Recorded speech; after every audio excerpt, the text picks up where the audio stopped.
The warehouse lights flickered overhead as Joon-Woo stood with his back against cold concrete. 20 guns pointed at his chest.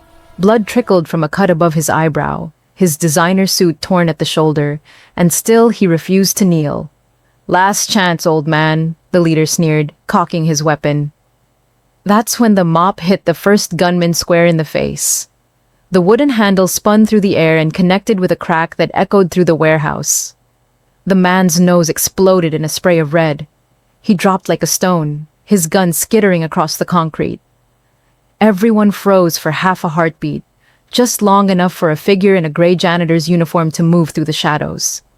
Penelope Mensah was 22 years old, barely 5'6", with box braids pulled back in a simple ponytail. She'd been working the night shift at this warehouse for exactly 3 weeks, keeping her head down, sending money back to her family in Mauritius. Nobody looked at janitors. Nobody saw them, but she saw everything. The second man turned toward her, gun rising. She was already inside his reach, grabbed his wrist, twisted hard. The snap of bone was audible even over the shouting. He screamed. She ripped the weapon from his broken hand and threw it across the warehouse before driving her knee into his liver. He folded, vomiting. "What the fuck?" someone yelled. 3 came at her together. Amateur mistake. The first swung his pistol like a club. She ducked under it, swept his legs. As he fell, she caught him by the collar, used his momentum and body weight as a battering ram, drove him straight into the second attacker. They went down in a tangle of limbs and curses. The third man swung wild, telegraphing everything. She slipped the punch, drove both palms into his throat. He made a wet gagging sound and collapsed, clutching his neck, unable to breathe. 4 more rushed her from different angles, trying to box her in. Smart, but not smart enough. She grabbed her broken mop handle off the ground. 2 short sticks now, each about 18 inches long. The first man threw a straight punch. She jammed one stick into his solar plexus, all her weight behind it. He doubled over.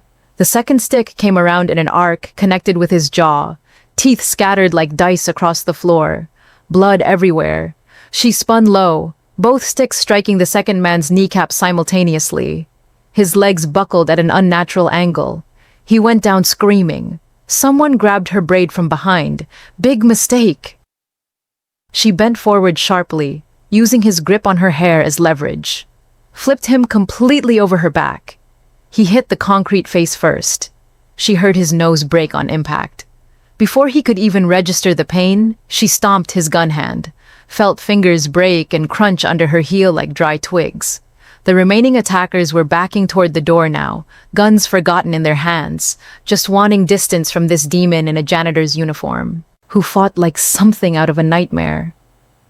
"Run," Penelope said quietly, her accent carrying the musical lilt of Mauritian Creole mixed with perfect English. "Or stay and join them on the floor." They ran, all of them, scrambling over each other to get through the door. The whole fight had taken 2 minutes. Penelope stood there breathing hard, her uniform dusty and splattered with other people's blood, one braid falling loose across her face. She turned to look at Joon-Woo, her dark eyes meeting his with an expression he couldn't quite read. Not fear, not excitement, just calm assessment. "You're bleeding," she said simply, nodding at his forehead. Joon-Woo touched the cut above his eyebrow, then looked at his fingers slick with red. "I've had worse." "Probably," she agreed, already turning away to survey the groaning bodies scattered across the warehouse floor. "But, you should clean that. Infections are serious. If you're loving this story so far, hit that subscribe button right now because you're not going to believe what happens next. Trust me, this is just the beginning."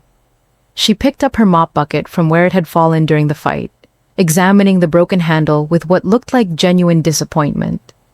Like she'd just lost a favorite possession. "Wait." Joon-Woo pushed off the wall, ignoring the sharp pain in his ribs where someone had kicked him before Penelope intervened. "Who are you?" "Nobody important. Just the janitor." "Janitors don't fight like that." "This one does." She started walking toward her supply cart parked against the far wall, dismissing him entirely. Something about her complete indifference irritated him more than the assassination attempt had. Joon-Woo had spent 30 years building his reputation on being untouchable, feared, respected across 3 continents. Men twice her size crossed the street when they saw him coming. This girl looked at him like he was just another mess to clean up before her. Shift ended. "What's your name?" She paused, considered not answering, then shrugged. "Penelope. I know who you are. Everyone in Atlanta knows who you are, Mr. Park." She grabbed her cart, started pushing it toward the elevator. "You should go home before more of them come. They usually send a second wave when the first fails. Come with me." The words surprised them both, hung in the air between them. Penelope turned back, one eyebrow raised. "Excuse me?" "Come with me. I can offer you a job. Better pay than this." He gestured at the warehouse, the bodies, the blood. "Safer too." She laughed, but there was no humor in it. Just weariness. "No thank you. I have 3 more floors to clean tonight, and I can't lose this job. My family in Mauritius depends on the money I send home. I'm offering you a better one, more money than you make here in a year." "As what? Your bodyguard?" She shook her head, braids swaying. "I'm not interested in your world, Mr. Park. I just wanted to make sure nobody died in my warehouse tonight. Creates paperwork. Makes my boss ask questions I don't want to answer." Despite everything, the pain, the betrayal, the fear, Joon-Woo smiled. Actually smiled. Something he hadn't done in months. "Your warehouse?" "I clean it every night, don't I? That makes it mine between midnight and 6 a.m. She met his eyes directly. No fear in them at all. Just quiet defiance. "Now, go home before I have to save your life twice in one night." He pulled out a business card from his jacket pocket, pressed it into her hand before she could refuse. Their fingers touched briefly. Hers were calloused, strong, working hands. "Think about it. You saved my life tonight. That means something in my world. It means I'm a decent person. Nothing more," but she kept the card, tucked it into her uniform pocket before pushing her cart toward the elevator. Joon-Woo watched her go, this impossible girl who'd appeared out of nowhere, and changed. Everything in 2 minutes of controlled violence. His phone buzzed. 17 missed calls from his people, all panicking about his location and the radio silence. He should call them. Should deal with the situation. Should begin the careful, bloody process of rooting out whoever had betrayed him tonight. Instead, he found himself thinking about dark eyes and island accents and the way someone could be both impossibly young and impossibly old at the same time. 3 days later, Penelope stood outside Park Industries Tower at 11 p.m., staring up at 50 stories of glass and steel that reflected the Atlanta skyline back at itself. She'd changed after her shift, traded the gray uniform for simple jeans and a yellow sweater her sister had sent from Mauritius last month. Her braids were freshly done, pulled back with a scarf that had been her grandmother's. The fabric was old, worn soft, still smelled faintly of the coconut oil her grandmother had used. She shouldn't be here. Knew. It in her bones, in the way her grandmother had taught her to listen to instinct before logic. But something about him pulled at her. Maybe the loneliness she'd seen underneath all that power and blood. Maybe just curiosity about a world she'd spent 2 years avoiding. Maybe both. The lobby guard checked her name against a list on his tablet, looked surprised to find it there, then waved her through to a private elevator that required a key card. The doors were polished chrome, showed her reflection, a girl from a tiny island trying to look brave in a world of giants. As the numbers climbed, Penelope's grandmother's voice whispered in her memory. "Penny, the strongest fighters know when to walk away, but they also know when to walk forward into fire." The elevator opened directly into a penthouse office that took up the entire top floor. Floor-to-ceiling windows showed Atlanta spread out like scattered diamonds, highways flowing with light. The city, alive and dangerous, and beautiful. And there, silhouetted against that view, stood Joon-Woo. He'd changed too.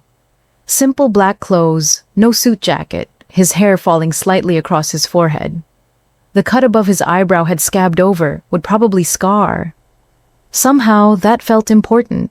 Permanent proof that their first meeting had been real. "You came," he said, and she heard genuine surprise in his voice, like he'd expected her to ghost him. "You gave me 5 stars in that review. My boss was so impressed she gave me a raise and promoted me to weekend supervisor." Penelope stepped into the office, her footsteps silent on expensive carpet. Felt rude not to say thank you. "That's the only reason?" She walked to the windows, looked out at the city sprawling below. From up here, everything looked peaceful. You couldn't see the violence, the desperation, the way people hurt each other in 1,000 small ways. "Still figuring out the other reasons. Give me a minute." Joon-Woo laughed quietly, joining her at the glass. They stood in comfortable silence, 2 people separated by 28 years and 1,000 different worlds, somehow finding themselves in the same moment. "I found who sent them," he said eventually. "The men from the warehouse." "Family?" "Nephew. My late brother's son, Sung-min. 24 years old, thinks he's ready to run the organization." Joon-Woo's reflection in the glass looked tired. "He sent 20 men to kill me. When that failed, he tried to have my car rigged with explosives yesterday." Penelope turned to face him directly. "But you're still alive." "I have good people checking my vehicles. Had good people," he corrected himself, jaw tight. "Sung-min got to 3 of them first. Paid them off or threatened their families. I don't know which yet." "What did you do to him?" "Sent him to our operation in Busan, South Korea. Far enough away that he can't cause immediate problems. Close enough that I can watch him. He's still family." "Family that tried to kill you. Twice. Still family." The words sounded hollow, even to him. Penelope thought about her father, who'd sold their family land in Mauritius to pay gambling debts. Thought about how blood ties could strangle just as easily as hold. "You're kinder than I would be." "Kind?" He turned to look at her directly now, really look at her. "I'm a criminal, Penelope. I've done terrible things, hurt people who didn't deserve it, destroyed lives for money and power. Don't confuse mercy with kindness." "Then what would you call it?" He was quiet for a long moment, and she watched emotions flicker across his face. Pain, regret, something that might have been hope. "Exhaustion. I'm tired of losing people, tired of waking up and wondering which family member will betray me next." Something in her chest tightened. She'd expected arrogance when she came here tonight, maybe calculated charm or subtle manipulation. Not this raw, weary honesty from a man who'd built an empire on fear. "Why did you really ask me here?" she asked softly. Joon-Woo reached into his pocket, pulled out a business card, different from the one he'd given her before. This one was heavier stock, embossed lettering. "I want to offer you a job. Real one, not charity. Chief of Personal Security." "I don't know anything about security." "You took out 20 armed men with a mop in 2 minutes. That was survival, not skill." "That was absolutely skill," he corrected firmly. "The kind that can't be taught in any dojo or training program. You read the situation, adapt it instantly, use their numbers against them. And you didn't hesitate. Not once." He paused. "I need someone like that. Someone I can trust." "You don't know me. How can you trust me?" "You could have let them kill me. Would have been easier, cleaner. No witnesses to your abilities, no complications in your quiet life." His dark eyes met hers, and she saw something vulnerable there beneath the hard exterior. "But you didn't. You risked yourself for a stranger. That tells me everything I need to know. Or maybe I just don't like seeing people die in my warehouse. That too, but I think it's more than that." He held out the card. "I'm offering you 200,000 a year, full benefits, housing stipend if you want it. You'd coordinate my security team, manage threat assessment, keep me alive. In return, I stay out of your way, and you get enough money to bring your whole family to America if you want."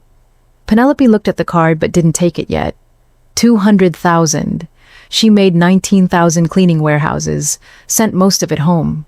With that kind of money, her mother could see a real doctor for her diabetes. Her little brother could go to university. Her sister could leave the fish cannery that was slowly destroying her lungs. But nothing came free in this world. Especially not from men like Joon-Woo. "What's the catch? You'll be a target. Anyone who wants to hurt me will eventually try to go through you. It's dangerous work. And if I say no? Then you say no, I'll leave you alone, keep paying your warehouse to give you excellent reviews, and you go back to your life." He smiled slightly. "But I think you're tired of cleaning floors, Penelope. I think you came to America looking for something more than night shifts and wire transfers home." He wasn't wrong. She'd left Mauritius 2 years ago with her grandmother's blessing and $300 in her pocket, determined to see the world, to be something more than another girl from the coast who married young and died old in the same village where she was born. But America had been harder than she expected. Lonelier. The dreams she'd carried across the ocean felt smaller here, worn down by bills and bus rides and the weight of everyone depending on her. "I need to think about it," she said finally. "Fair enough. But let me buy you dinner first. Get to know my potential employer, right? There's a Korean place in Midtown, best bibimbap outside Seoul, open until 2 a.m. "I don't know anything about Korean food." "Then I'll teach you." He grabbed his jacket from where it hung over a chair. "Fair warning, though, I take my food very seriously." "So do Mauritians. We'll see whose culture wins." 45 minutes later, they sat in a corner booth at a tiny restaurant tucked between a laundromat and a convenience store. The kind of place you'd walk past without noticing, which was probably why Joon-Woo chose it. An elderly Korean woman had greeted him with obvious affection, patted his cheek, scolded him in rapid Korean for losing weight. When he'd introduced Penelope and explained she'd saved his life, the woman had grabbed both of Penelope's hands and said something long and emotional that needed no translation. Now they sat surrounded by too much food. Bibimbap, kimchi jjigae, japchae, banchan dishes covering every inch of the table, and somehow ended up talking for 3 hours about everything except the job offer. Joon-Woo told her about growing up in Seoul, the youngest son in a family that expected him to become a doctor or lawyer. How he'd come to America at 15, barely speaking English, and fallen in with the wrong people. Or maybe the right people, depending on how you looked at it. How he'd built his organization from nothing, clawed his way up through blood and strategy, and a willingness to do what others wouldn't. "Do you regret it?" Penelope asked, mixing her bibimbap the way he'd shown her. "The path you chose?" "Every day, and not at all." He watched her taste the food, saw her eyes widen at the flavors.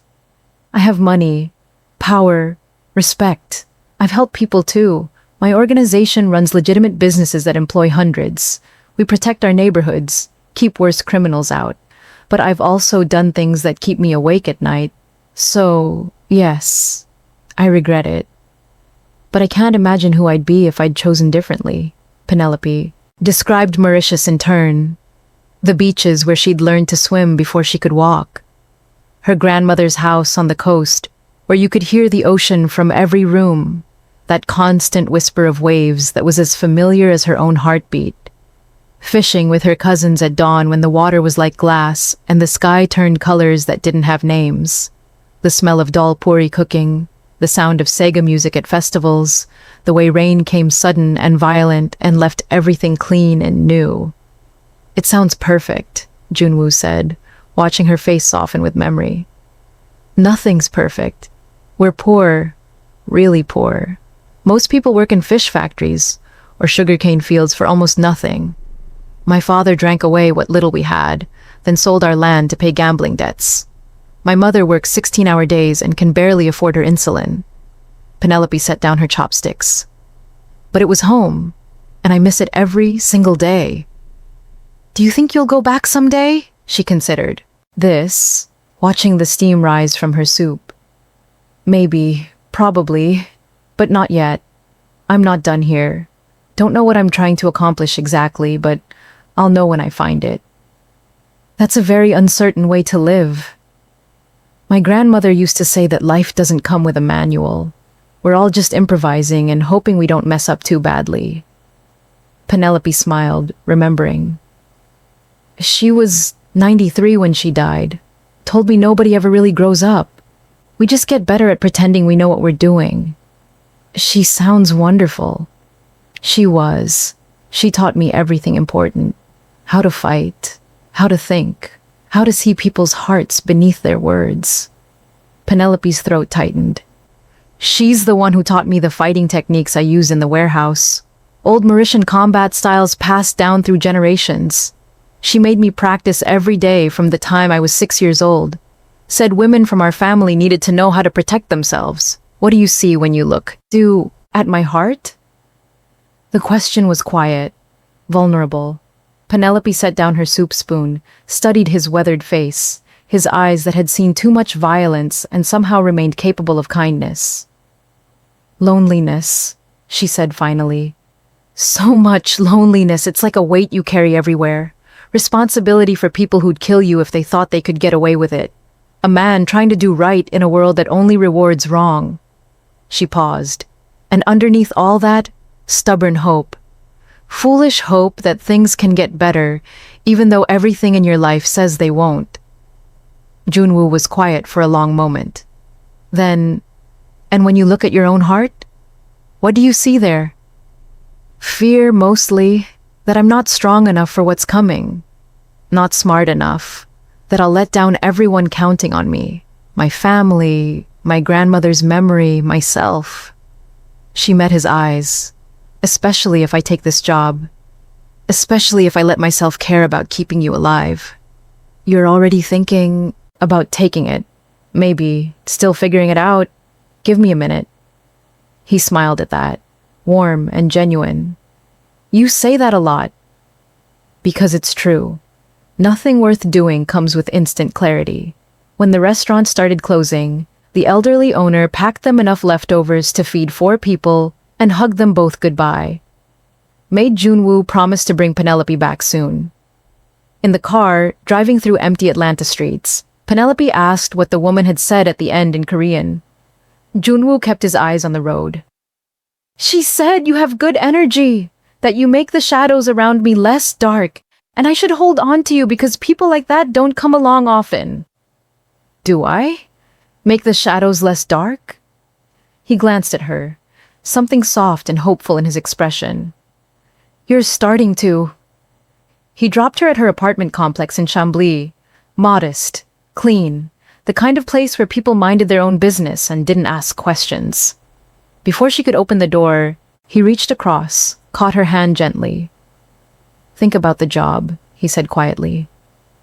But no pressure. I'd rather you said no and stayed safe than said yes for the wrong reasons. Your life is worth more than my convenience. Penelope looked at their joined hands, his scarred and calloused from years of violence, hers smaller but just as strong, marked by work and determination. What if I said yes for the right reasons? What would those be? Still figuring that out. She squeezed his hand once, then let go and climbed out. Walked to her building without looking back, though she felt his eyes following her the entire way, making sure she got inside safely. In her tiny studio apartment, she leaned against the door and let out a breath she didn't know she'd been holding. The business card was still in her pocket.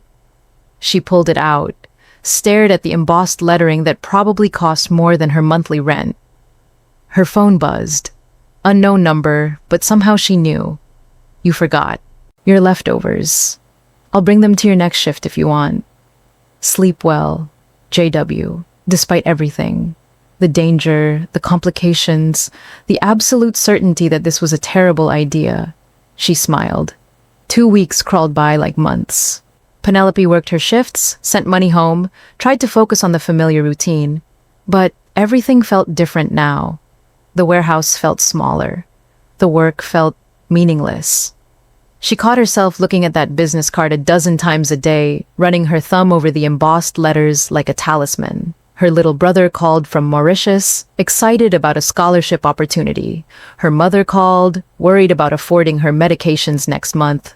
Her sister called, coughing from another 12-hour shift at the cannery, pretending everything was fine. On the 13th day, Penelope made her decision. On the 14th day, she showed up at Park Industries at 3 p.m., walked past the surprised receptionist straight to the elevator. The guard tried to stop her until Joon-Woo's voice crackled through the intercom. Let her up. He was waiting when the doors opened, surprise and something else, hope, maybe relief, written across his face. I'll take the job, Penelope said without preamble. But I have conditions. Name them. 1. I'm not killing anyone. Protection only, defense only. You need someone dead, find someone else. Agreed. 2. I keep my apartment. Don't care how nice your guest rooms are. I need my own space. My own life outside of this. Reasonable. 3. She paused, met his eyes. We keep this professional. Whatever happened at dinner was nice. Really nice. But I can't protect someone I'm emotionally involved with. It clouds judgment, makes me hesitate at the wrong moments. So we're employer and employee. Nothing more. Something flickered in Joon-Woo's expression. Disappointment mixed with understanding and maybe respect. Of course, professional. You're right, it's the smart boundary to set. Good, she stuck out her hand. When do I start? He shook it, his grip warm and firm and lingering just a second too long. Now, we have a security briefing in 30 minutes, then a family council meeting tonight. They'll want to meet you, probably try to intimidate you. Fair warning, my family makes the men in the warehouse look friendly. I'm not worried. You should be. They eat people like us for breakfast. Penelope smiled, sharp and confident. Then I guess they're about to learn that Mauritian girls bite back. The family council meeting was held in a conference room designed to intimidate. Dark wood paneling, expensive art that probably cost more than Penelope would make in 5 years. A table that could seat 20 people comfortably. 5 large screens were mounted on the walls for video calls from various international locations. Penelope stood behind Joon-Woo's chair in a charcoal blazer and black pants he'd had waiting for her, hands clasped. Loosely at her waist, face carefully neutral. She'd learned from her grandmother that power wasn't always loud. Sometimes it was stillness, the ability to be present without demanding attention, to watch everything without seeming to watch anything. The family members filed in like circling sharks. Minseo arrived first, a beautiful woman in her 40s wearing widow's black, though her husband had been dead for 3 years. She had the kind of face that could sell luxury products. High cheekbones, perfect skin, eyes like chips of ice. She looked at Penelope with cold assessment, dismissed her in a glance, turned to Joon-Woo. This is your solution? A child? This child saved my life 2 weeks ago, Joon-Woo replied calmly, not rising to the bait. Something 40 of our professionally trained men failed to do. Because your nephew betrayed you. Because you've become weak, brother. Sentimental. Minseo took her seat at the table like it was a throne. Maybe if you'd shown Sung-min more respect, taught him properly instead of exiling him at the first sign of ambition. He tried to kill me. That's not ambition. That's treason. You killed his father, your own brother. Maybe he wanted justice. His father tried to kill me first. I had no choice. There's always a choice. Minseo's voice went cold. You just choose violence every time. Tae-hyun entered next, younger than Joon-Woo but prematurely gray, wearing an expensive suit that screamed corporate. He managed the legitimate side of the family business, real estate, import-export, investments. He nodded politely to Penelope, took his seat without comment. Smart, she decided, watching and waiting before forming opinions. The screens flickered to life one by one. Sung-min appeared in the first, calling from Busan, his young face twisted with barely concealed resentment. He looked like Joon-Woo might have at 24, handsome, ambitious, angry at the world. Uncle Dong-won appeared in the second screen, elderly and sharp-eyed, calling from Seoul. His face was a roadmap of wrinkles, each one earned through decades of surviving in their world. 3 other faces Penelope didn't recognize filled the remaining screens, relatives from other branches of the family, all watching with predatory interest. Joon-Woo stood. "Thank you all for coming on short notice. I'm introducing my new head of personal security, Penelope Mensah. She'll be coordinating all protection details moving forward." Silence, the kind that felt like a living thing. Then Sung-min laughed from his screen, the sound cruel and young. "A woman, an African woman? Uncle, have you completely lost your mind, or are you just thinking with something other than your brain?" The insult hung in the air. Penelope felt every eye in the room shift to her, waiting to see if she'd react, if she'd prove herself weak. She didn't move, didn't speak, just stood there with that same neutral expression, like Sung-min was a fly buzzing somewhere in the distance, annoying but ultimately insignificant. "Be very careful, nephew," Joon-Woo's voice dropped dangerously low. "She's the reason you're in Busan instead of a grave. I'd suggest showing respect." "You should have killed me. At least then I'd know you still had your edge." "Your family. Family you exiled. Family you betrayed." Uncle Dongwon's voice cut through the argument like a knife, speaking in rapid Korean. Joon-Woo responded in the same language, the conversation heated and fast. Penelope understood none of the words, but read the body language perfectly. Dongwon was testing, probing for weakness, making judgments. Finally, the old man switched to English, his accent thick but his words precise. "This girl, show us her skills. I want to see what we're trusting with our lives." "That's not necessary," Joon-Woo started, but Penelope stepped forward. "It's fine." She looked around the room, pointed at Tae-hyun. "You, attack me. For real, not practice. Like you mean to hurt me." He blinked, genuinely surprised. "Excuse me?" "Attack me. Seriously. Pretend I'm an assassin coming for your cousin. Stop me." Tae-hyun looked at Joon-Woo, who nodded slowly, curiosity replacing concern. The businessman stood, removed his expensive jacket, draped it carefully over his chair, adopted what was probably meant to be a fighting stance, feet too wide, weight too far back, shoulders telegraphing every move before he made it. Penelope didn't move, just watched him with those dark, calm eyes. He threw a punch, careful at first, not wanting to actually hurt her.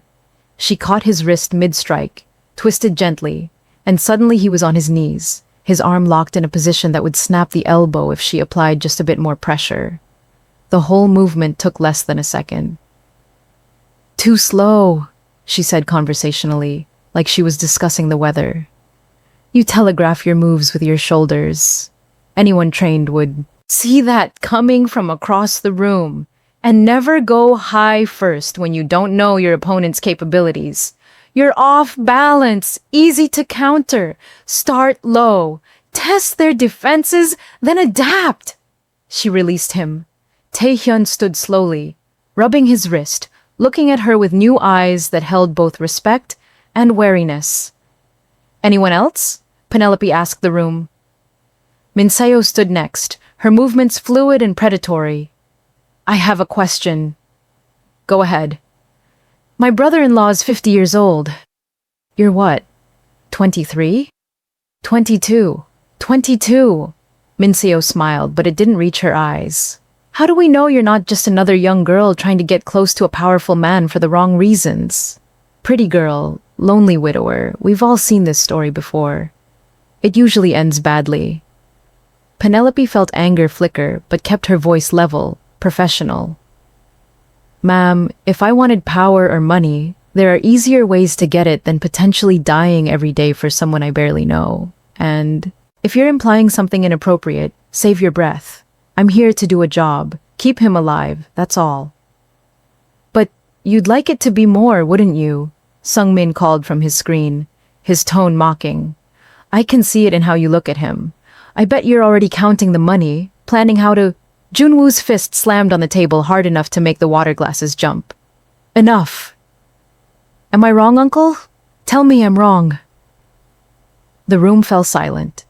Everyone looked between Joon-Woo and Penelope, measuring the space between them, the tension that hummed like a live wire, looking for cracks in the professional facade. Ms. Mensah has been offered a professional position and has accepted under strictly professional terms, Joon-Woo said carefully, each word chosen with precision. What any of us might feel personally is irrelevant to her qualifications, which are beyond question. She's the most capable person I've met in years. But you do feel something, Minseo pressed, leaning forward like a cat that spotted a mouse. Don't you, brother? That's what this is really about. Not her skills, your loneliness. Enough, Uncle Dongwon's voice cut through again. I don't care about romance or feelings or whatever emotional nonsense you're all dancing around. Hire the girl. Don't hire her. It's Joon-Woo's decision. But resolve whatever this is before it becomes a liability. He leaned closer to his camera, his old eyes hard as stone. Emotion is weakness in our world. Weakness gets people killed. I've buried 3 sons who made decisions with their hearts instead of their heads. Don't become the 4th. The old man disconnected. One by one, the other screens went dark until only Sung-min remained, his smile poisonous. Enjoy it while it lasts, uncle, he said softly. Eventually, everyone you trust betrays you. It's family tradition. His screen went black. Minseo gathered her things, an expensive purse, a phone that probably cost more than Penelope's entire wardrobe, and paused by the door. For a moment, something shifted in her expression. Not quite kindness, but something close to it. For what it's worth, she said to Penelope, not looking at Joon-Woo, I hope you're as good as you seem. My brother-in-law deserves someone watching his back who actually cares whether he lives or dies. She paused. Just be careful. This family destroys everything beautiful it touches. Always has. Then she left, her heels clicking away down the marble hallway. Taehyun followed with an apologetic nod toward Penelope. Then they were alone. Penelope sat down heavily in one of the expensive leather chairs, suddenly exhausted. Well, that was fun? I'm sorry, Joon-Woo said quietly, still standing, his hands gripping the back of his chair. They had no right to speak to you like that. The insinuations, the disrespect. They had every right. They're your family.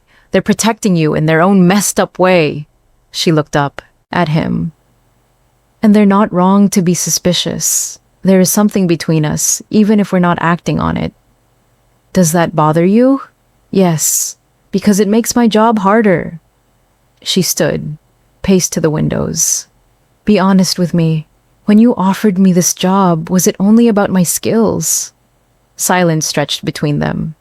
Joon-Woo, I need to know. No, he admitted finally, the word heavy. Not only. I was impressed by your abilities, yes, but I was also drawn to you. Your strength, your honesty, the way you looked at me like I was just a person instead of a monster or a meal ticket. He moved closer but kept careful distance. But that doesn't mean I'm not serious about your qualifications. You're the most capable person I've met in years. The fact that I also enjoy your company, that I think about you more than I should, that seems like a bonus, not a problem. Unless you disagree. It is a problem, Penelope said, but her voice was soft.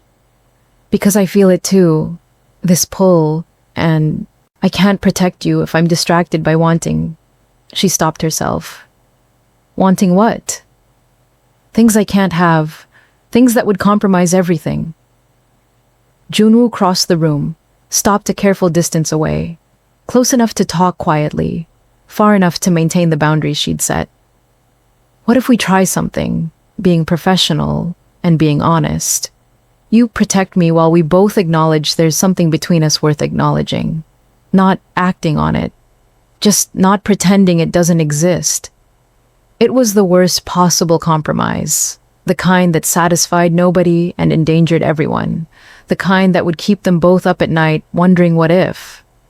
And still, Penelope found herself nodding. Okay, we can try, but the job comes first. Your safety comes first. If I ever think these feelings are compromising my judgment, I walk away. Deal? His smile was soft. Relieved? Grateful. Deal. Good. Now, show me your security setup. I want to know every entry point, every safe. House. Every extraction route. And I need to vet your entire team. Someone betrayed you to Sung Min, which means we have a leak. If you're still with me, hit that like button because this story is about to get intense. We're just getting started.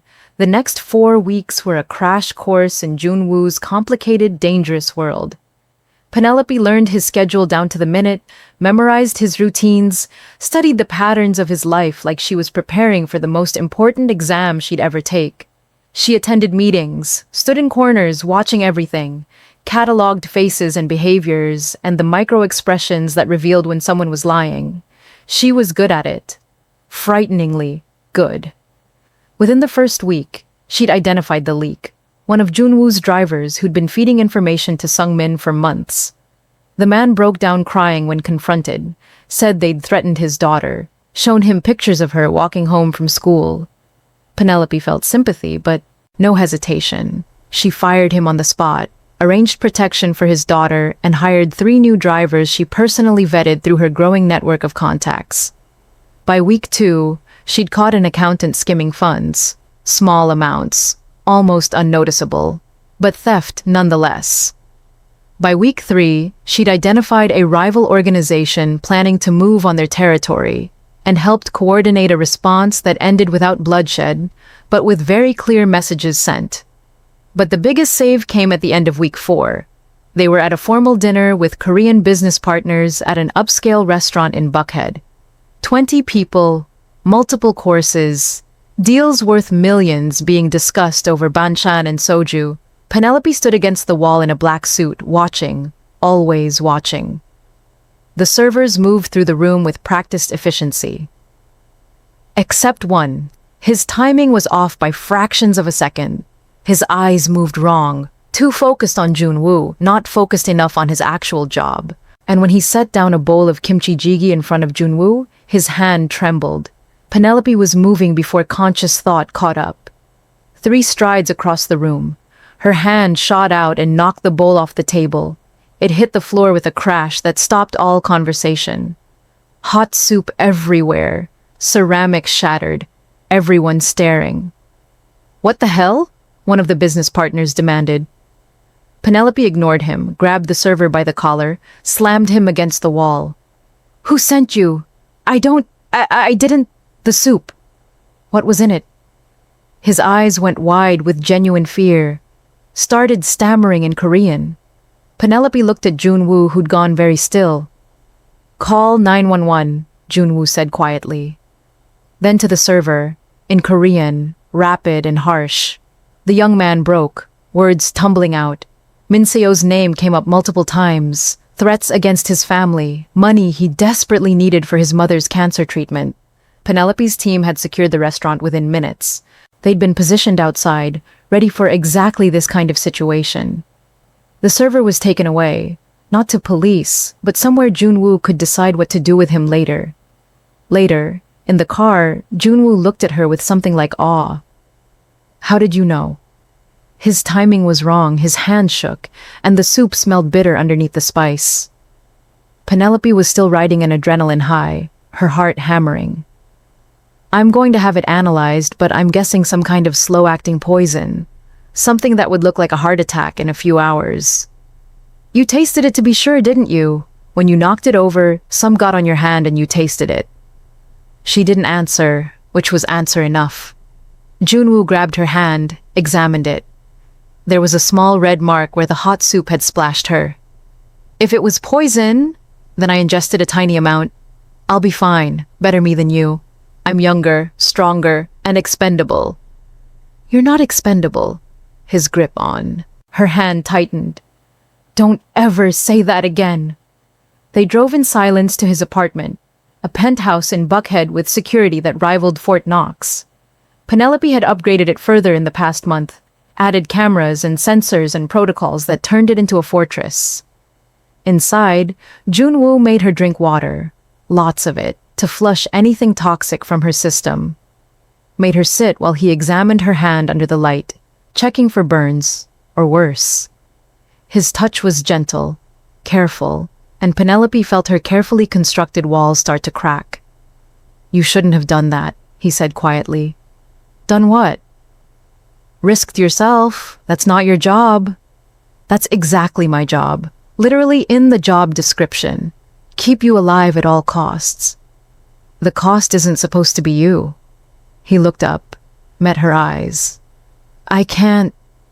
I won't lose someone else because of my choices." "You won't lose me. I'm too stubborn to die from a little poison soup." "Penelope? I'm serious. My grandmother to make me drink bitter medicinal teas that would kill a normal person. This was nothing." He smiled despite himself, but his eyes remained worried.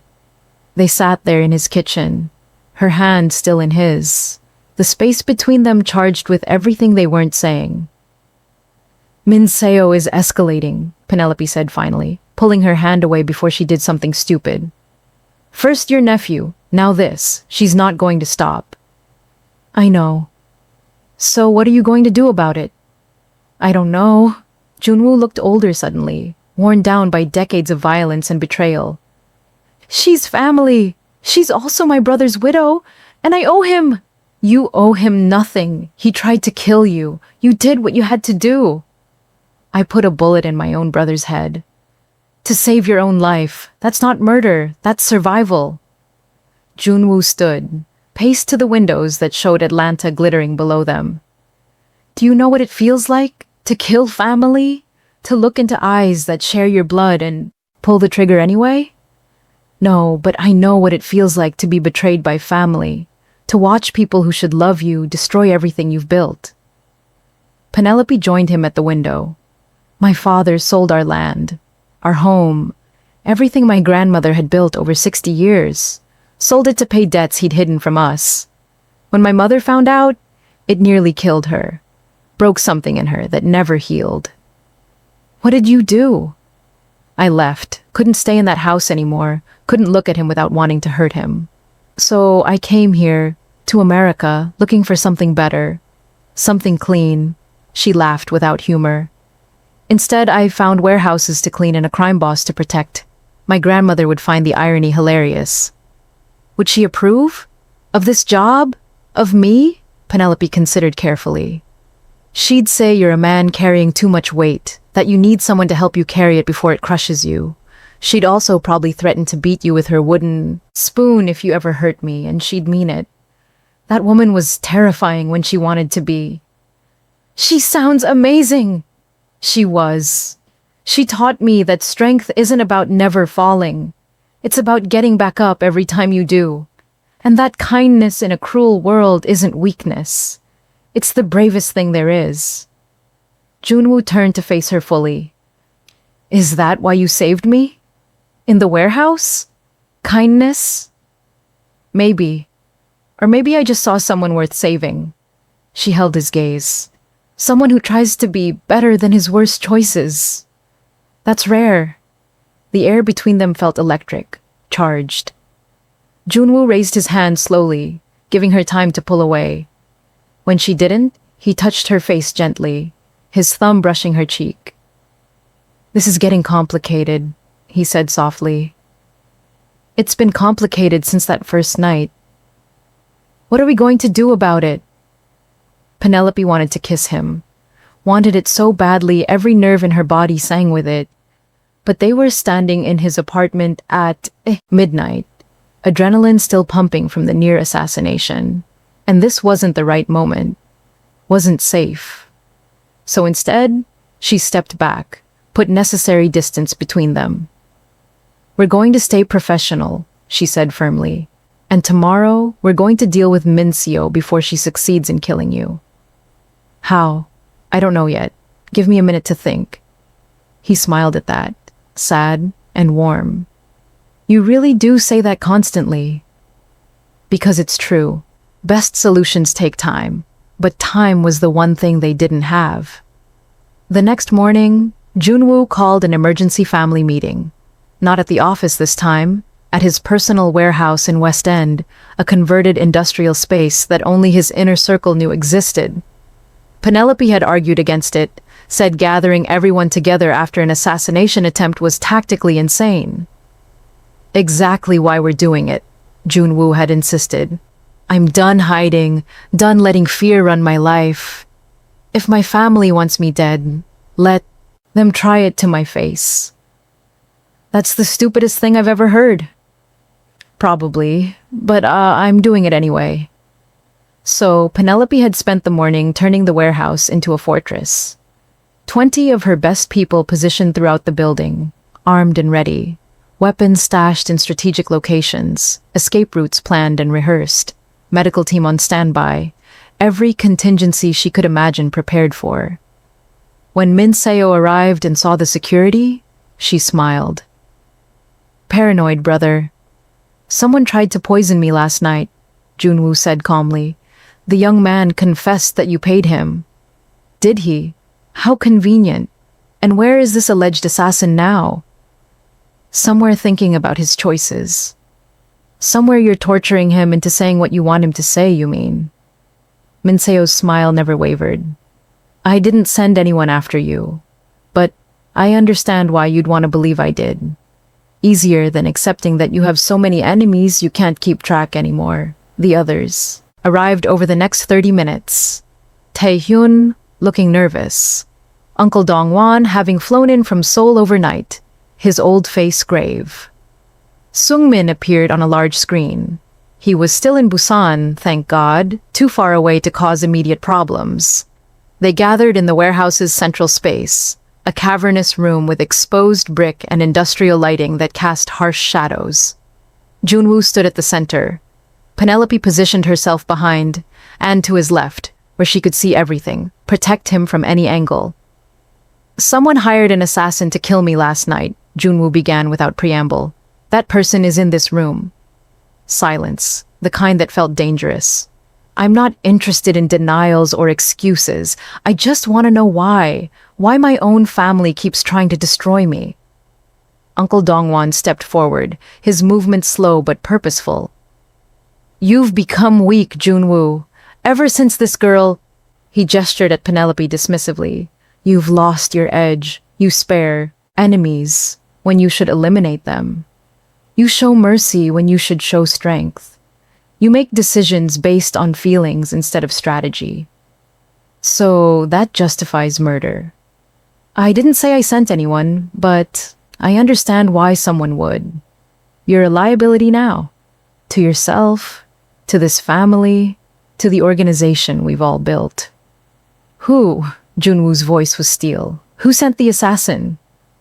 Dong-won's eyes drifted slowly to Min Seo. All attention shifted. Min Seo stood perfectly still, her expression unreadable. For a long moment, nobody spoke. Nobody breathed. Then she smiled. Guilty. The admission hit like a physical blow. Even expecting it, Penelope felt the shock ripple through the room. Joon-Woo's face went carefully blank. Why? Because you killed my husband. Min Seo's voice was steady, almost calm. 3 years ago, you put a bullet in his head and then you held me at his funeral and told me it would be okay. Like you were some kind of hero. Like you hadn't just destroyed my entire world. Your husband tried to kill me first. It was self-defense. It was murder. There's always another choice, always another way. But you chose violence. You always choose violence. Her calm cracked, voice rising. He was everything to me. My partner, my love, the father of the child I was carrying. Did you know that? That I was pregnant when you killed him? Silence. Complete, horrible silence. I lost the baby 2 weeks after the funeral, Min Seo continued, tears streaming down her face now, but her voice steady. From the stress, the grief. So you didn't just kill my husband. You killed my future, my child, everything I was supposed to be. She pulled a gun from her jacket. Fast. Practiced. So, yes, I hired someone to poison you. And when that failed, I came here today prepared to finish it myself. Penelope was already moving. 3 steps, her own weapon drawn, trained on Min Seo's chest. Put it down! Move aside, girl. This doesn't concern you. He's my responsibility. Everything concerning him concerns me. He's not worth dying for. That's my decision to make. They stood frozen in a tableau. Minseo with her gun pointed at Joon-Woo, Penelope blocking the shot with her own weapon trained on Minseo. Everyone else pressed against the walls, afraid to move, afraid to breathe. Then Joon-Woo did something that stopped Penelope's heart. He stepped around her, put himself directly in Minseo's line of fire. "If you need to kill me to find peace, then do it," he said quietly.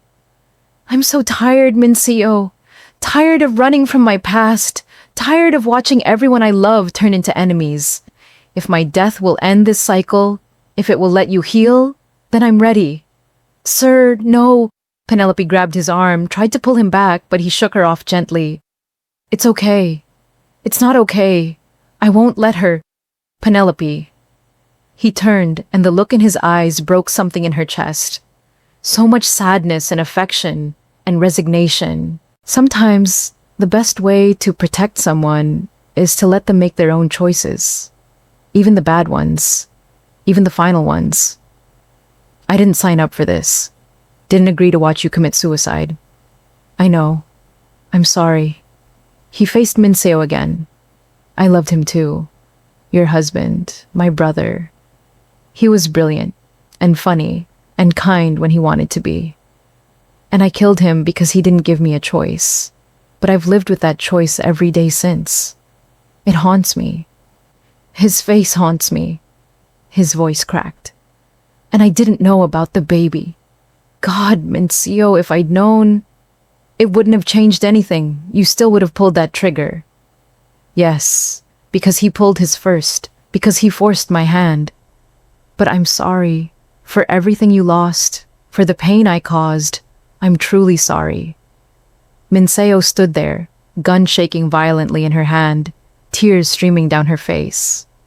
For 30 seconds, that felt like 30 years. Nobody moved. Then her arm dropped.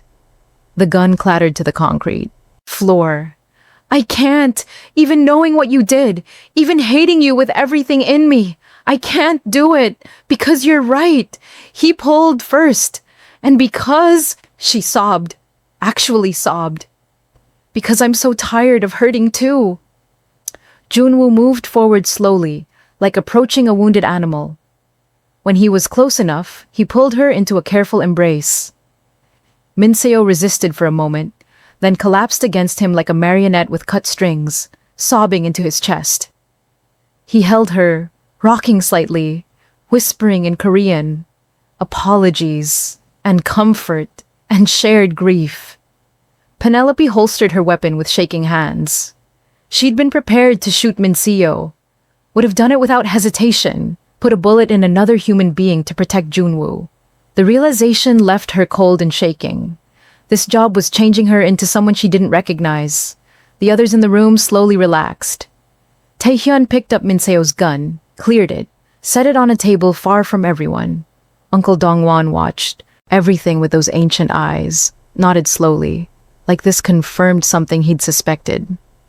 After what felt like hours, but was probably only minutes, Minseo pulled back, wiped her eyes, composed herself with visible effort. "I want out," she said to Joon-Woo, "out of this family, this business, this life. I want to leave Atlanta, go somewhere I can breathe without smelling blood. Start over if that's even possible." "Where will you go?" "I don't know yet. Maybe back to Korea, maybe somewhere new entirely." She looked around the warehouse, at the armed guards, and the family that had become enemies. "I just know I can't stay here, can't keep living in this cycle of revenge and violence." "You have my blessing, and whatever money you need to start fresh." "I don't want your money. Take it anyway, for the baby I didn't know about, for the husband you lost, for every tear you've cried because of my choices." Joon-Woo pulled an envelope from his jacket. Clearly he'd prepared for multiple outcomes from this meeting. "There's information for an offshore account. $3 million. American. It's yours. No strings." Minseo took the envelope with shaking hands. "This doesn't make us even." "No. Nothing could make us even. But maybe it makes your new start a little easier. She nodded, looked at Penelope. Take care of him. He's an idiot, but he means well. And for what it's worth, you were fast enough. If I'd really wanted him dead today, you would have stopped me. That's why I'm leaving instead of dying here. Something like respect flickered in her eyes. You're better than I expected. Thank you, Penelope said, not sure what else to say. Mincio left, just walked out of the warehouse, out of their lives, carrying that envelope like it weighed nothing and everything. The meeting dispersed after that. The crisis had passed. Uncle Dongwon approached Joon-Woo before leaving. You're still weak, the old man said, but without the earlier venom. But perhaps that's not always wrong. The world is changing. Maybe we must change with it, or die clinging to old ways. He glanced at Penelope. And your bodyguard is competent. Better than competent. If you're going to be foolish enough to step in front of guns, at least you have someone fast enough to stop them. Then he left too, and they were alone, except for Penelope's security team positioned throughout the building. Joon-Woo sat down heavily on a concrete step, suddenly looking every one of his 50 years. Penelope dismissed her team, told them to maintain perimeter but give them space. Then she sat beside him. For a long time, neither spoke. Finally, Penelope said, "That was the stupidest, most reckless thing I've ever seen, and I've seen a lot of stupid things. I know. You could have died. I know that too. So why did you do it?" Joon-Woo was quiet for a moment. "Because I'm tired of living in fear, tired of everyone around me suffering because of my choices." Minseo was right about a lot of things. I did kill her husband. I did destroy her life. Maybe I deserved whatever she wanted to do to me. You don't get to decide you deserve to die. Not while I'm responsible for keeping you alive. I'm sorry for putting you in that position. You should be. Penelope's voice cracked slightly. I was going to shoot her, was half a second from pulling the trigger, would have killed someone to protect you, and I've never killed anyone in my life. He turned to look at her, really look at her. I'm sorry. Stop apologizing and start thinking. What if she hadn't stopped? What if she'd pulled the trigger anyway? Then you would have stopped her. You're fast enough. What if I wasn't? What if I hesitated just for a moment because I couldn't? She stopped, swallowed hard. Because I cared too much to think straight. Penelope, no, let me finish. She stood, paced away from him. This is why I said we needed to stay. Professional. This right here. Because when I thought she might kill you, when you stepped in front of that gun, something in me broke. And I can't protect you if I'm breaking. Joon-Woo stood too, moved toward her. Then maybe you shouldn't protect me. What? Maybe this was a mistake. The job, the proximity, all of it. Maybe you should walk away before this world destroys the good person you are. Don't you dare! Penelope spun to face him, anger flashing hot. Don't you dare offer me that escape route. I took this job knowing what it was, knowing what you were. And I'm staying because... She stopped, the words stuck in her throat. Because why? Because you're worth protecting. Because underneath all the violence and complicated history, you're trying to be better. Because when I look at you, I see someone as lost as I am, and maybe lost people are supposed to find each other. The words tumbled out faster now. And because I think I'm falling for you, which is the worst possible thing that could happen, and I don't know how to stop it. The admission hung between them. Raw, honest, terrifying. Joon-Woo closed the distance between them slowly, raised his hand, cupped her face gently.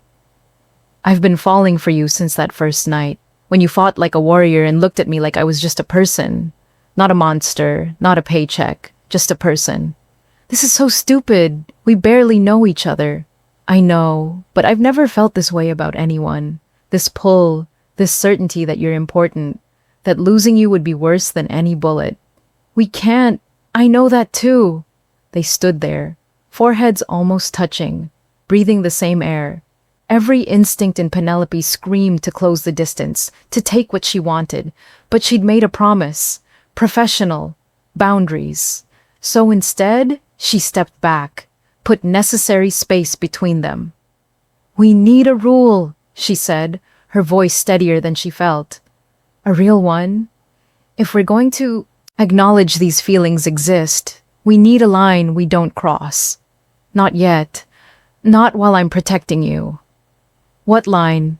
No kissing. No intimate contact beyond friendly. We can be honest about how we feel, but we don't act on it until the danger passes. Until I'm not responsible for keeping you alive anymore. And when will that be? I don't know, but I'll know when we get there. Joon-Woo smiled, sad and understanding. Okay, no kissing until you say it's safe. I can live with that. Can you? For you, I'd wait forever. The words hit harder than any physical touch. Penelope felt tears prick her eyes, but blinked them back. You're making this very difficult. Good. You're worth being difficult for. Her phone buzzed, shattering the moment. She pulled it out, read the message, and her expression went hard. We have a problem. What kind of problem? Someone just broke into your main office, stole files, copied documents, financial records going back 15 years. Very professional job. They knew exactly what they were doing. Who? Unknown, but Detective Chen is there now and she wants to talk to you immediately. They drove to Park Industries Tower in tense silence, both lost in thought. By the time they arrived, Penelope had already called in her team, started gathering intel, building a picture of what happened.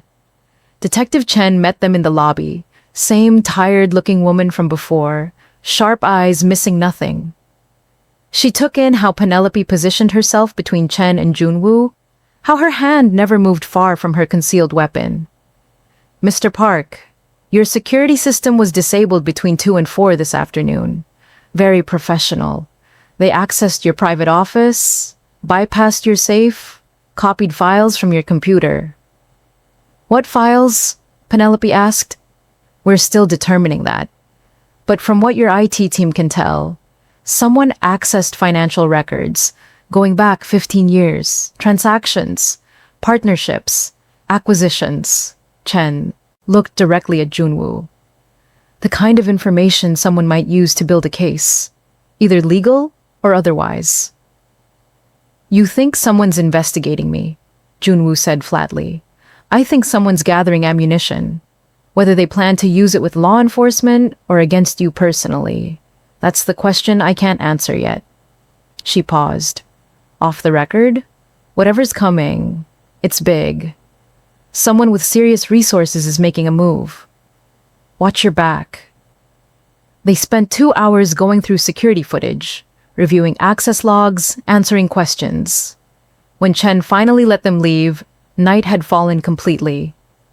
In the car, Joon-Woo made calls in rapid Korean to various people across his organization. When he finally hung up, his expression was grim. Tae-hyun is missing, hasn't answered his phone in 8 hours. His wife says he left this morning for a meeting and never came back. You think he's involved in the break-in? No. Tae-hyun's many things, but he's not a thief. Which means whoever broke in took him too. This is coordinated. Someone's making a move on the entire organization. Who has the resources for something like this? Joon-Woo pulled out his phone, showed her photos of 3 different men. Shortlist. Could be the Chen family out of Chinatown. They've been trying to expand into our territory for years. Could be the Volkov operation running drugs through the port. They have Russian mob connections. Or someone inside my own organization who's been planning this for months. Someone I trusted. Penelope's hands tightened on the steering wheel. How many more betrayals can one family hide? In my experience, no limit. Her phone rang, unknown number. She almost didn't answer, but something made her pick up. Penelope Mensah? A male voice, American accent with something underneath she couldn't place. Professional, educated. but cold. I have something you want. Who is this? The person who has Taehyun. He's alive, unhurt, and will stay that way if you follow instructions exactly. Joon-Woo leaned forward. What do you want? Ah, Mr. Park. Perfect. Saves me a call. I want you to meet me tomorrow at noon. Hartsfield-Jackson Airport, International Terminal, Gate E27. Come alone. Well, you can bring your lovely bodyguard. I'd like to meet the woman who's caused so much trouble for my plans. What plans? Who are you? Tomorrow. Noon. Don't be late. The line went dead. Penelope pulled into an empty parking lot, killed the engine. Her mind was already racing through possibilities, threats, contingencies. It's a trap. Obviously. So we're not going. We have to. They have Taehyun, who you don't even like that much. He's always argued against your decisions, questioned your judgment. He's family, and he's innocent in whatever game someone's playing. I won't leave him to whatever fate they have planned. Joon-Woo met her eyes. I go. You stay here.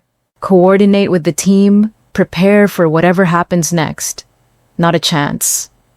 Penelope? No, absolutely not. We agreed. Wherever you go, I go. That's the deal. The deal was you protect me. Hard to do that if we're both walking into an obvious trap. She wanted to argue, to insist, to use her position as head of security to veto this suicidal plan. But he had a point. Tactically, splitting up made sense. Emotionally, it felt like the worst idea in the world. Give me tonight, she said finally. Let me think, plan, prepare. There has to be a way to do this smart instead of stupid. Okay, tonight. But tomorrow at noon, one way or another, I'm going to that airport. They spent the night at Joon-Woo's secure apartment, planning and preparing like they were going to war. Because in a way, they were. Penelope called in every favor, activated every resource, built contingencies for contingencies. By dawn, they had a plan. Not a great plan, not even a good plan, but something that might keep them both alive. At 11 a.m., they arrived at Hartsfield-Jackson Airport. Penelope had 20 people positioned throughout the terminal, all disguised as travelers or staff. Another 15 outside in unmarked vehicles. Medical team on standby, escape routes mapped, weapons stashed in bathroom dead drops. Every security camera feed routed to her tablet. She'd turned the busiest airport in the world into her operational fortress. Gate E27 was in a quiet section of the international terminal. They stood in the empty seating area, waiting. Penelope's eyes never stopped moving, cataloging threats, tracking movements, reading body language. Noon came and went. No contact. Maybe they're not coming, Penelope muttered, her hand resting on the weapon concealed beneath her jacket. They're here, just watching, testing to see if we followed instructions, if we brought backup. Joon-Woo's eyes scanned the terminal. Whoever this is, they're professional. They'll make contact when they're ready. At 12:15, an elderly Korean woman approached, carrying shopping bags like any normal traveler.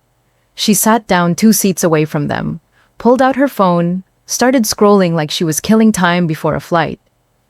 Mr. Park, she said without looking at him, her accent thick. Walk to the restroom.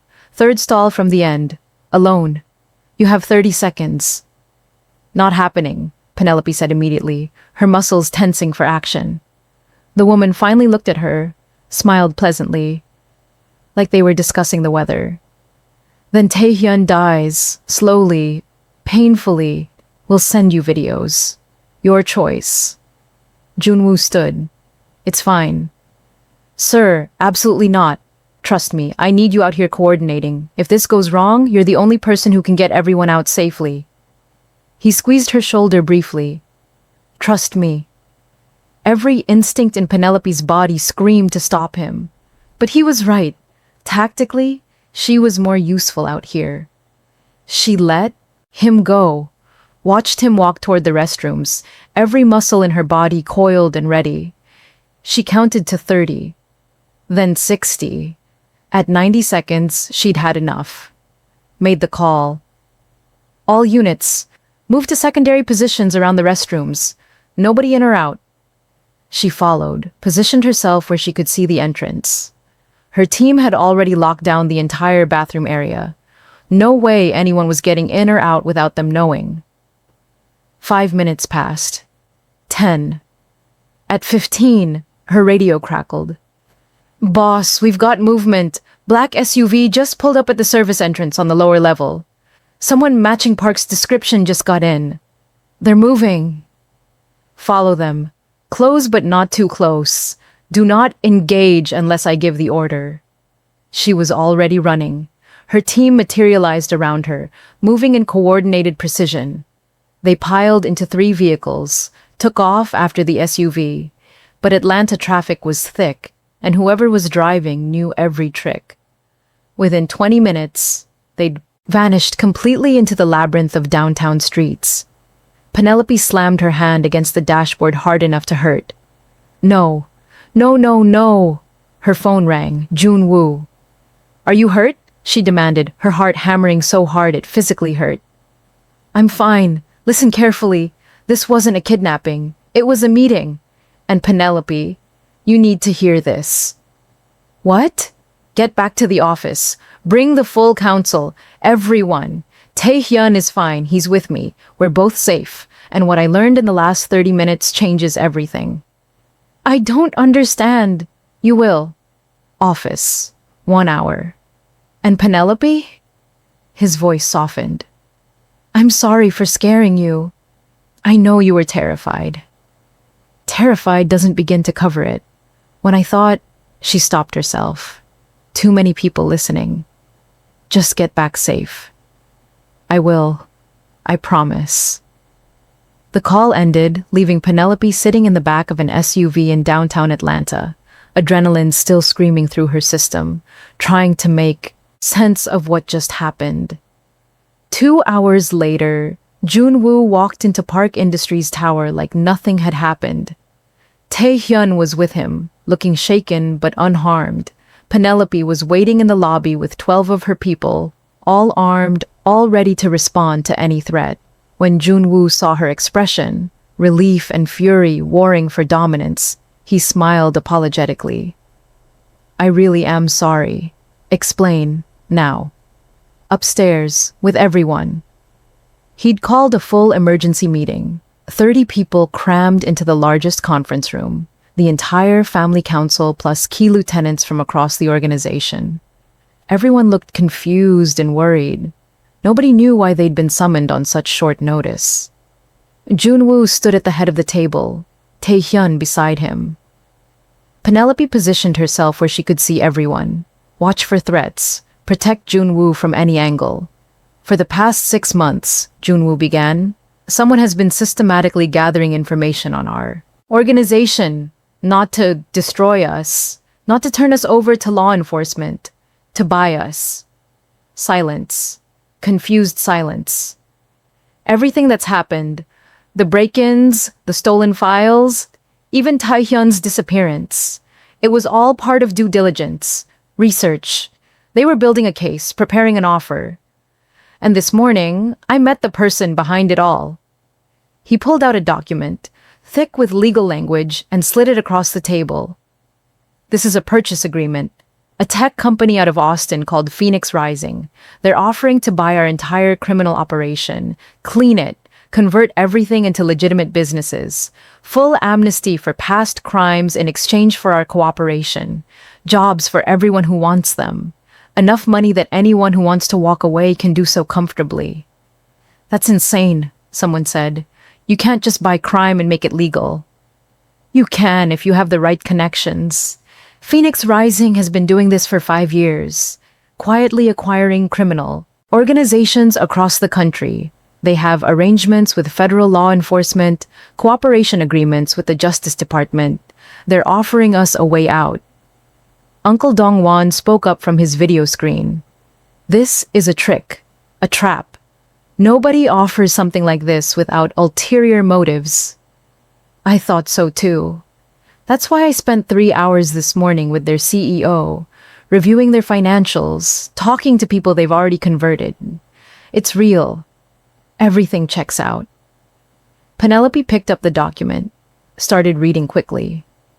The terms were actually generous, suspiciously generous.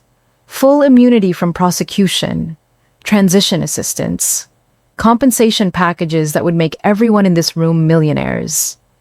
If it was real, it was almost too good to be true. "Who's behind this?" she asked. "Who runs Phoenix Rising?"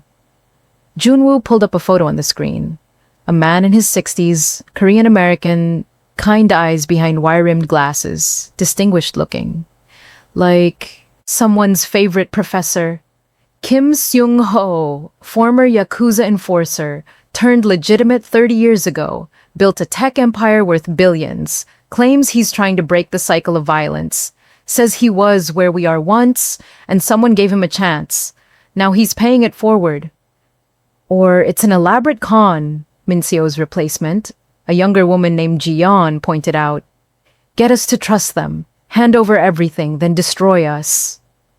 That's possible, but they already have everything. The files they copied give them enough evidence to put us all away for decades.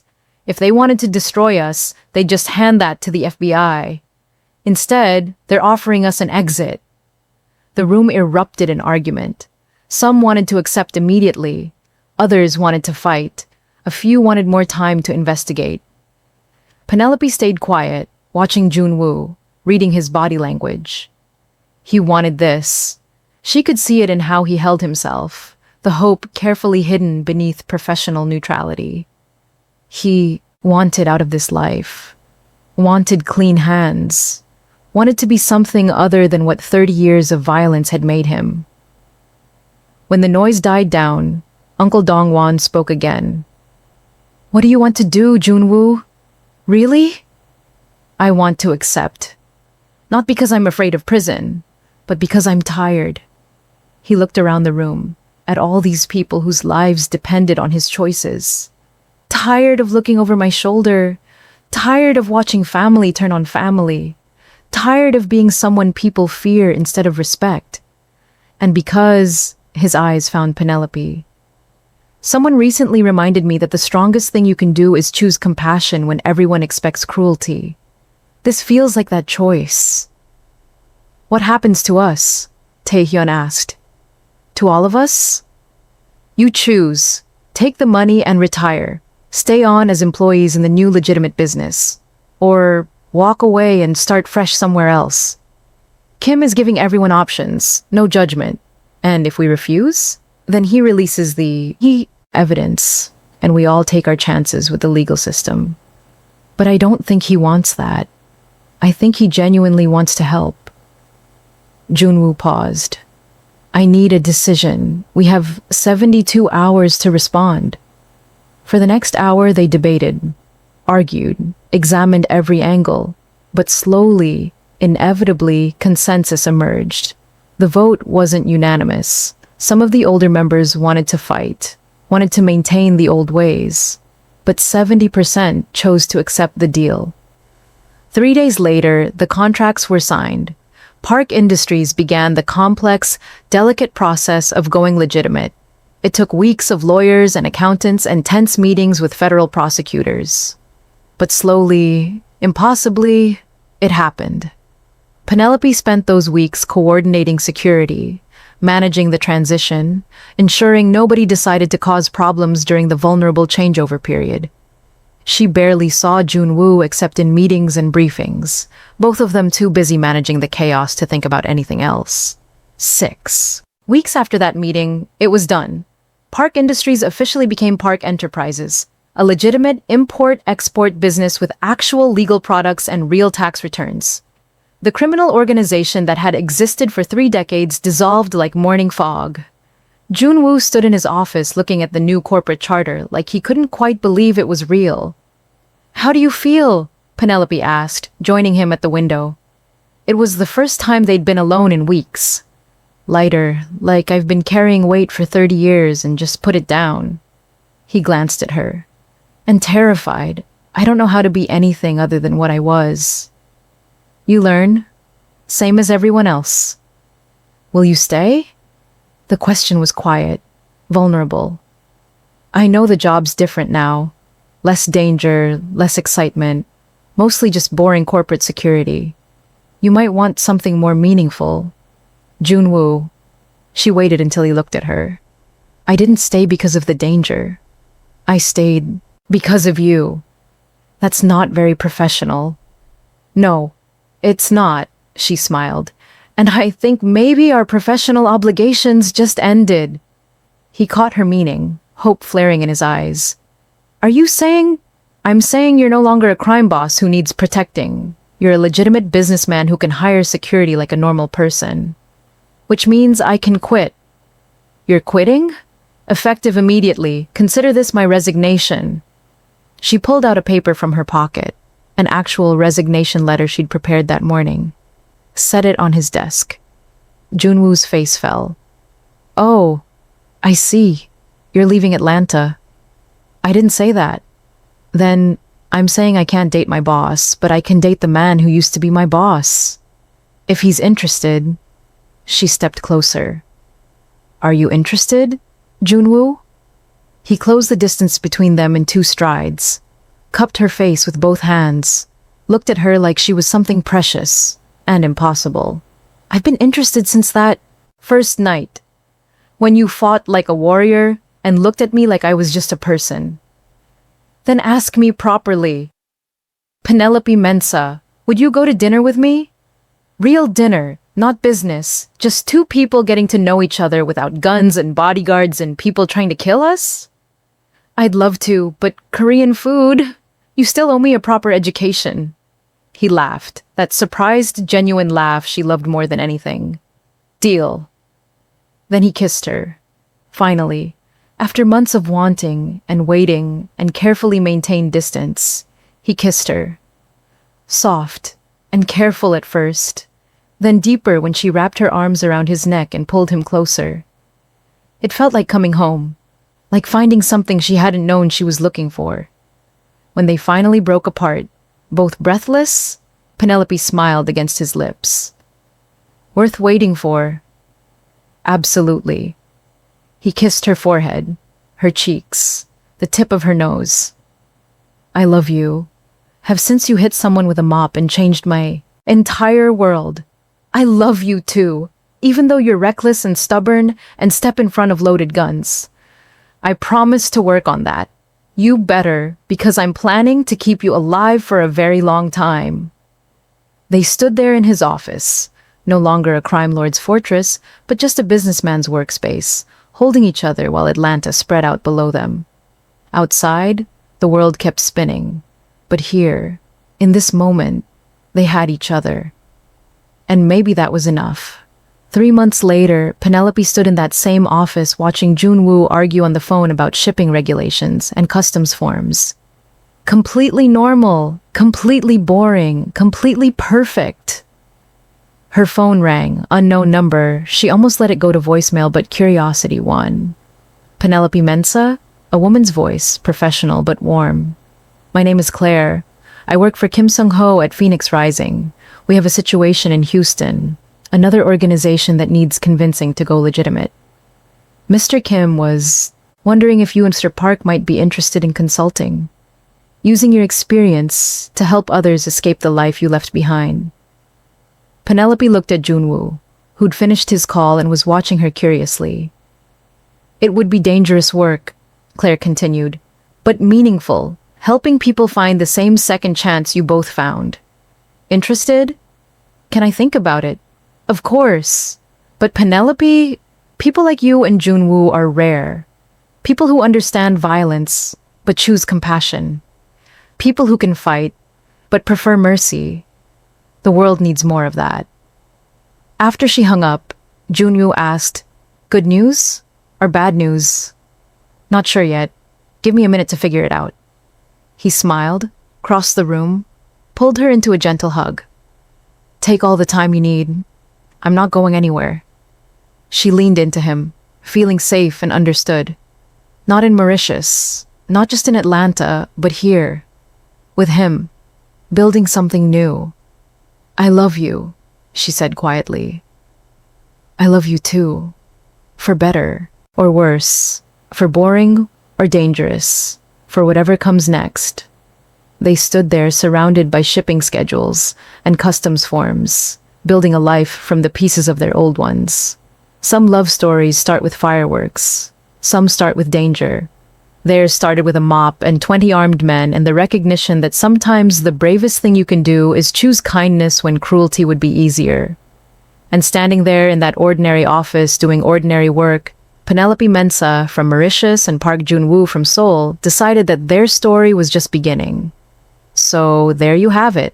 From warehouse floors to office towers.